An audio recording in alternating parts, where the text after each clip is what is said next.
Imagine a world where fuel is free, where you don't have to stop at a gas station, but you can fill your car's tank with water by turning on the tap. This was not a science fiction movie, but a claim made in an Ohio garage in the 1980s that shook the foundations of the trillion-dollar petroleum industry. Stanley was born in 1938. He was a thinker from an early age. He used to say, "I have a special gift from God." According to his brother Stephen, Stanley would spend hours reading the Bible and then disappear into his lab. His combination of religious thinking and scientific passion set him apart from other inventors. Stanley's formula: he used to say that I was not doing electrolysis, but rather using voltage resonance. That is, I was vibrating the water molecules so hard that they spontaneously broke apart. People called him crazy, but the US Patent Office issued him over 40 patents. If it was a lie, why did the government register it? If Stanley Meyer had become a mere musician, he probably would have been caught sooner. But what's truly astonishing is that world-renowned engineers and scientists visit his garage, and what they witnessed there completely blew their minds. Retired Admiral Sir Anthony Griffin of the Royal Navy, himself an experienced engineer, was so impressed by Stanley's work that he publicly supported him. I have personally seen Meyer's cell in operation. It was not merely electrolysis. The way he was breaking down water was entirely different from the traditional methods of physics. If we had adopted his technology, it would have been a new revolution for marine vessels and the global economy. Dr. Keith Henderson, a former NASA consultant and material scientist, took a close look at Meyer's water fuel cell. He saw something that the leading professors of the time were unwilling to acknowledge. Henderson's statement: "People say it goes against the law of thermodynamics, but I noticed the Stanley cell did not get hot. In normal electrolysis, water gets hot, but here there was no energy loss." This was a discovery that was probably hidden from us until now. In January 1991, the famous magazine Electronics World published a detailed report. According to this report, Stanley Meyer's cell produced 700% more hydrogen than conventional electrolysis, which is considered impossible according to current science. Not just the big names, but the mechanics who saw Stanley's buggy on the roads still swear by it today.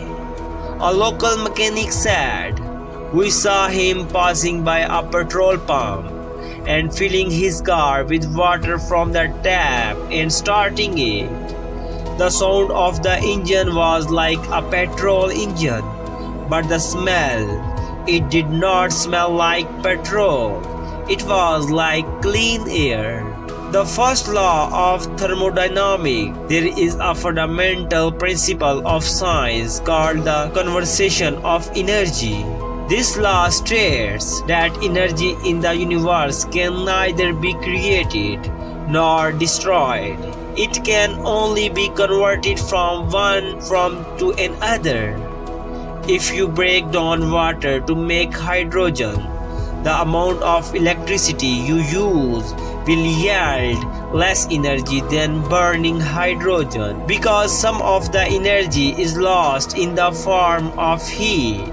Science says There is no such thing as a free lunch. Usually when we extract hydrogen from water, we pass a current through the water. This is called brute force. It uses a lot of amperage, which heats the water and wastes a lot of electricity. Science says you can't get something without giving something. Stanley used to say that the universe is full of energy. We just have to learn the right way to extract it. That was the point that turned Stanley Meyer from a hero into a target. The year 1996 proved to be a nightmare for Stanley Meyer. Two investors who had given Meyer a large sum of money for a water fuel cell dealership filed a lawsuit in an Ohio court. They claimed that the technology Meyer had shown them was a hoax and had no scientific basis. The court appointed 3 independent expert witnesses to inspect Stanley's water fuel cell. This was the moment where Meyer's years of hard work were to be tested. These experts testified in court that Stanley's cell was not performing any miracles, but rather was simple electrolysis hidden behind complex circuits. They claimed that there was no unity effect of energy in Meyer's cell. The strangest thing was that Stanley Meyer did not defend himself in court as a true inventor should have done. He refused to show the important parts of his circuit, saying, "This is my secret invention and it could be stolen." The court was asking for evidence and Stanley for protection.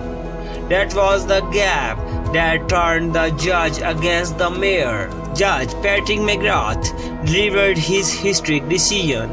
He found Stanley Meyer guilty of gross fraud. The court ordered that Stanley return all of the investors' money, approximately $25,000 with interest. Even today, many people question whether those 3 experts were truly independent. Were they under pressure from a major power or the oil lobby? The amazing thing is that despite this decision, Stanley did not give up. He said, "Courts cannot decide science." He went back to his garage and set about further improving his technology. He claimed that he was now building a military-grade water fuel cell. Despite the court ruling, there is some evidence that the US Department of Defense, Pentagon, and some military officers were in contact with Stanley. They wanted to use this technology in tanks and submarines. 20 March 1998, location Cracker Barrel, a local restaurant in Grove City, Ohio. It was raining lightly outside, and there was a strange chill in the air. Stanley Meyer and his brother Stephen Meyer were there meeting with 2 Belgian investors. The meeting was going on in a pleasant manner. Stanley ordered himself a cranberry juice.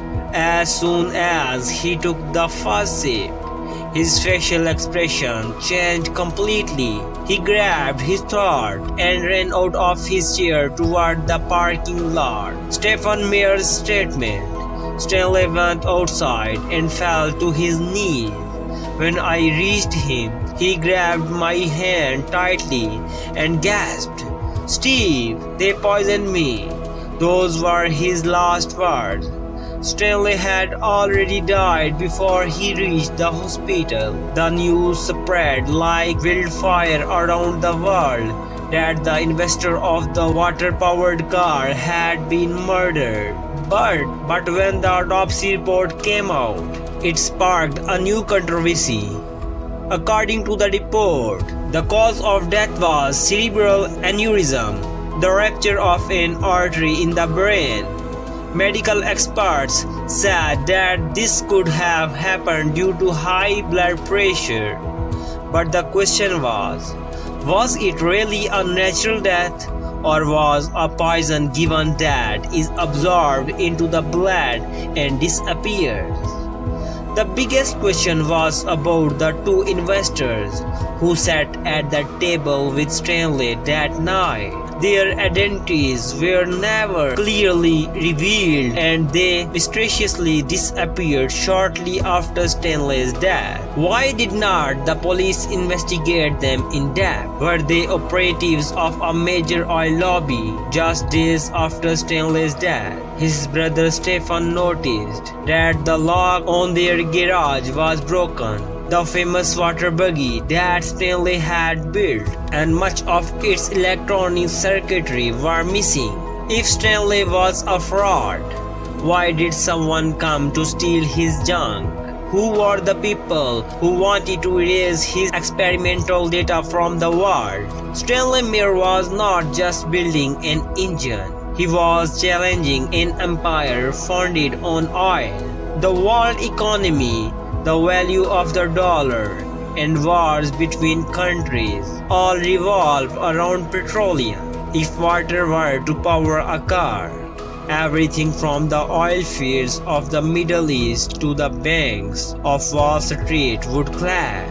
It is said that Stanley Meyer was offered up to $1 billion by Arab countries and major oil companies to sell them all the rights to his invention and remain silent. Stanley's answer was simple. This technology does not belong to any one country or company. It belongs to all of humanity. When you turn down such a large sum of money, you are no longer just an inventor, but a threat to the system. Conspiracy theorists believe that major powers have a special protocol called invention suppression. Whenever an invention emerges that could disrupt the current energy system, it is stopped in three ways. First, by trying to buy it, then by defamation through court cases, and if nothing works, then the last resort is silence. After Stanley's death, his brother Stephen claimed that Pentagon officials had come to his home. They seized all the data and machinery that had escaped theft. The justification given was that this technology is important to nation security and should not fall into the hands of the enemy. Question: if this invention was just a hoax, why was the Pentagon so interested in it? Stanley was not alone. History is full of names who worked on water or free energy and met with mysterious end. Daniel Dingle Filipinis, who was sent to prison for fraud, or Paul Panton, who was declared mentally ill and hospitalized. It is just a coincidence that everyone who comes up with an alternative to oil gets into some kind of trouble. Stanley's famous water-powered car sat in a junkyard for years, but according to recent reports, it was bought by an anonymous buyer for millions of dollars. And where is it now? No one knows. After Stanley Meyer's death, it seemed as if the dream of driving on water was buried with him. His garage was sealed, his patents expired, and he was simply listed in the scientific books as a fraudster. But is that really where the story ends? After the advent of the internet, Stanley's patents and drawings spread all over the world. Today, thousands of hobbyists and independent engineers and repeating the same experiments in their garage. There are hundreds of videos on YouTube where people are building HHO generators to light fires with water. and increase the average mileage of cars.